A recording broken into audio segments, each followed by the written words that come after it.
तो दोस्तों, अगर आपको ये पता चल जाए कि स्मार्ट मनी या जैसे कि हेज फंड्स उन्होंने अपने सेल ऑर्डर्स या बाय ऑर्डर्स कहाँ पे लगाए हुए हैं, तो आप भी अपना वहीं पे ऑर्डर लगा के एक अच्छा खासा प्रॉफिट कमा सकते हो।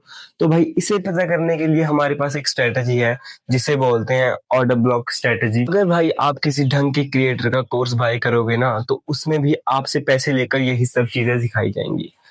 तो भाई आपको मैं यहाँ पे फ्री में सिखा रहा हूँ, बस मैं आपसे एक लाइक सब्सक्राइब मांग रहा हूँ। और भाई एक शेयर भी कर देना जो बिगनर्स हैं। तो भाई बिना टाइम वेस्ट किए वीडियो को स्टार्ट करते हैं। मैं आपको ऑर्डर ब्लॉक समझाता हूँ जो कि बहुत अच्छे तरीके से समझ। तो भाई ऑर्डर ब्लॉक समझने के लिए मैंने चार्ट ड्रॉ कर दिया है। तो यहाँ पे आप देख सकते हो भाई, यहाँ पे मार्केट नीचे आ रही है। यहाँ पे मार्केट नीचे आ रही है भाई। नीचे आते आते भाई मार्केट ने इतनी बड़ी दो कैंडल बना दी। इसे बोलते हैं भाई मोमेंटम कैंडल। ये रिटेल ट्रेडर्स नहीं बना सकते भाई। इसका मतलब यहाँ पे बिग मनी आई है, बिग ट्रेडर्स आए हैं, बिग स्मार्ट मनी आई है। तो भाई इन दो कैंडल्स की जो नीचे वाली कैंडल होगी ना, लास्ट कैंडल जहां से बाइंग स्टार्ट हुई थी, उसका हाई और उसका लो मार्क कर लो। दो लाइनें खींच दो, जो उसके बीच में जो गैप होगा ना भाई, उसे ही बोलते हैं ऑर्डर ब्लॉक। अब हमें पता लग गया कि यहाँ पे जो है स्मार्ट मनी आई है, बिग प्लेयर्स आए हैं। यहाँ पे बिग प्लेयर्स की एंट्री हो गई। तो भाई मैं एक बार आपको और बता देता हूँ कि भाई जो स्मार्ट मनी होते हैं वो कभी ऐसा नहीं होता कि वो 20 लाख 50 लाख लगाएंगे। नहीं, कभी कभी भाई वो 100 करोड़ 200 करोड़ की बाइंग कर देते हैं। अगर भाई वो यहाँ पे 200 करोड़ या 100 करोड़ की बाइंग करेंगे तो इतने भाई सेलर्स अवेलेबल नहीं होंगे। तो वो ऐसा करते हैं भाई, उनका यहाँ पे ना लिमिट ऑर्डर लग जाते हैं भाई। लिमिट ऑर्डर, उनको एक एवरेज प्राइस चाहिए होता है। तो जैसे कि भाई मैंने आपको पहले भी बताया कि कई बार मार्केट स्मार्ट मनी 100 करोड़ या 200 करोड़ की बाइंग कर लेते हैं। तो ऐसे ऐसे केस में वो क्या करते हैं भाई, ऐसे केस में वो एक रेंज में बाय करते हैं। जैसे मान लो भाई उनकी एवरेज भाई है वो 100 है, तो वो 95 रुपीज से स्टार्ट करेंगे, 105 तक की बाइंग करेंगे। तो उनका जो भाई एवरेज प्राइस निकल के आएगा वो होगा 100। तो अब भाई वो एसएमसी हमारी तरह हर जगह मार्केट पे ऑर्डर नहीं डालते। उन्होंने भाई लिमिट ऑर्डर पहले से लगा के रखे होते हैं। जैसे कि मार्केट इस लेवल पे पहुंचे, यहाँ से सीधा एक मूव आया। अब मान लो भाई यहाँ पे 100 करोड़ की बाइंग हुई है। 100 करोड़ की भाई यहाँ से बाइंग हुई। अब भाई यहाँ से मार्केट इस लेवल पे पहुंची, यहाँ पे उनका 50% ही भाई ऑर्डर्स हैं फिल हुए। क्यों? क्योंकि भाई यहाँ पे इतने सेलर्स अवेलेबल नहीं होंगे। तो भाई यहाँ से 50% उनकी वो हुई, यहाँ पे 50% उनका जो ऑर्डर्स थे, बाइंग ऑर्डर्स थे, वो फिल हुए। जब मार्केट भाई दूसरी बार यहाँ पे आएगी ना, तो भाई यहाँ से बहुत ज्यादा चांस होते हैं कि मार्केट उनके 50% ऑर्डर्स फिल करके फिर ऊपर एक मूव करे। ऐसा कुछ दिखता है भाई हमको मार्केट। तो भाई अब मैं आपको बताता हूँ ऑर्डर बुक के पेज पे आपने ट्रेड कैसे प्लान करनी है। सबसे पहले भाई मेरी एक और बात समझ लो। सबसे पहले भाई आप ये देखो कि आपने समझना है कि ऑर्डर ब्लॉक पक्का कंफर्म है या नहीं कंफर्म, ये पक्का ऑर्डर ब्लॉक है या एक रिट्रेसमेंट है। तो आप भाई एक और चीज देख सकते हो। आप जो भाई सबसे ये ऑर्डर ब्लॉक वाली कैंडल होगी ना, इसके ऊपर वाली कैंडल, उसकी थर्ड वाली कैंडल का लो, और भाई नीचे वाली थर्ड वाली कैंडल से हाई, इसका भाई इसे कहते हैं एफवीजी भाई। अगर आपको एक ऑर्डर ब्लॉक के साथ एफवीजी भी दिख रहा है ना, तो भाई ये समझ लो कंफर्म ऑर्डर ब्लॉक है, एक वैलिड ऑर्डर ब्लॉक है भाई। तो भाई इसके ऊपर तुम ट्रेड कैसे ले सकते हो? मार्केट यहाँ पे भाई 100 करोड़ की बाइंग हुई, 50% ऑर्डर फिल हुए। जब मार्केट यहाँ पे दूसरी बार आएगी, तो भाई यहाँ पे मार्केट ना कुछ ऐसा भी कर सकती है, मार्केट नीचे वाली लिक्विडिटी भी ले सकती है। अगर आपको एक ऐसी कैंडल यहाँ पे दिख गई, तो उसके बाद उसके नेक्स्ट कैंडल यहाँ पे क्लोज हो गई, तो भाई आप यहाँ पे ट्रेड बना सकते हो। यहाँ पे आपकी एंट्री बनेगी तो आपको इतना बड़ा मूव कैप्चर करने को मिल सकता है। ये होता है भाई ऑर्डर ब्लॉक। अब इसके ऊपर ऐसे आप ट्रेड प्लान कर सकते हो। कभी कभी मार्केट एक दो कैंडल नीचे और लेके जा सकती है भाई, कभी कभी मार्केट एक दो कैंडल और नीचे लेके जा सकती है।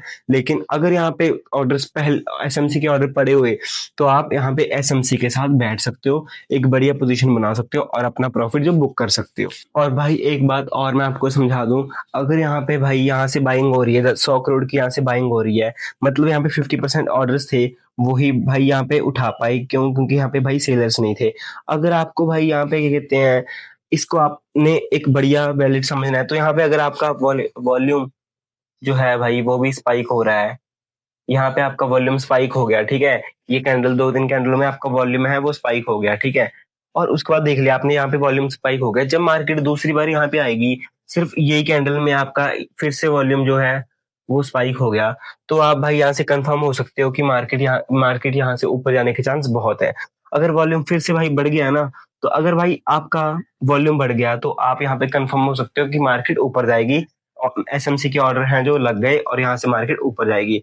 अगर भाई यहाँ से कुछ ऐसा हुआ कि कैंडल बनी है, कैंडल इतनी बड़ी बनी है, लेकिन वॉल्यूम है वो नॉर्मल है, छोटा है, तो भाई आप यहाँ से थोड़ा रुक सकते हो, ट्रेड प्लान करने से रुक सकते हो। इसके बाद क्या होगा, मार्केट ने भाई यहाँ से फिर से नीचे आके अपनी जो लिक्विडिटी होगी, फिर थर्ड थर्ड टाइम भाई जब थर्ड टच होगा ना, उसके बाद मार्केट फिर से मूव देगी।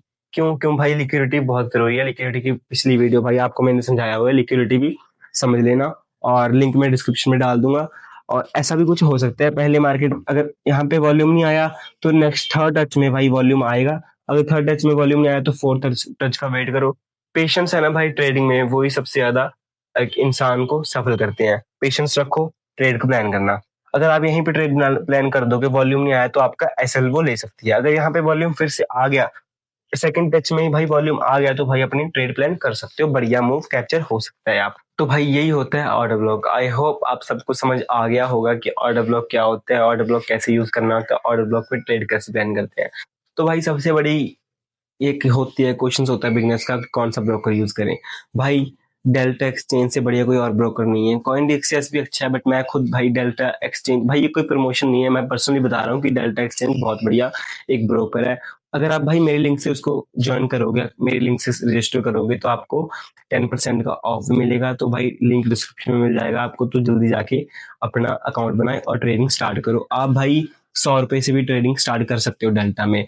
आपने बीटीसी वगैरह, इथेरियम, सोलाना, जो भी आपने ट्रेड करना है, उसका भाई पैकेजी गोल्ड का टोकन भी मिलता है परपेचुअल, ठीक है, उसमें भी आप ट्रेड कर सकते हो। मैं खुद भाई परपेचुअल में ही करता हूँ, फीस भी कम है ऊपर से, और भाई डिस्काउंट भी मिलता है। अगर आप मेरे लिंक से करोगे तो आपको डिस्काउंट मिलेगा। तो भाई जल्दी से जाके अकाउंट बनाओ और ट्रेडिंग जर्नी स्टार्ट करो। तो भाई अगर थोड़ी भी वीडियो हेल्पफुल लगी हो, आपको समझ आया हो, अच्छा आपको लग रहा हो कि अच्छा समझाया है, तो भाई प्लीज लाइक सब्सक्राइब जरूर करना। अगर आप भाई फिर से कहोगे ना कि एक बार फिर से समझा मेरे को, मैं भाई एक और वीडियो बना दूंगा, आप कमेंट करो बस, और लाइक सब्सक्राइब जरूर करना। भाई वीडियो को शेयर जरूर करना आपके अपने दोस्तों को, जो आपने के दोस्त हैं बिगनर हैं, ट्रेडिंग स्टार्ट करना चाहते हैं, तो वो भाई उनके लिए ऐसी वीडियोस बन सकती हैं। और आप बस शेयर जरूर करना और लाइक सब्सक्राइब जरूर करना। Thanks for watching.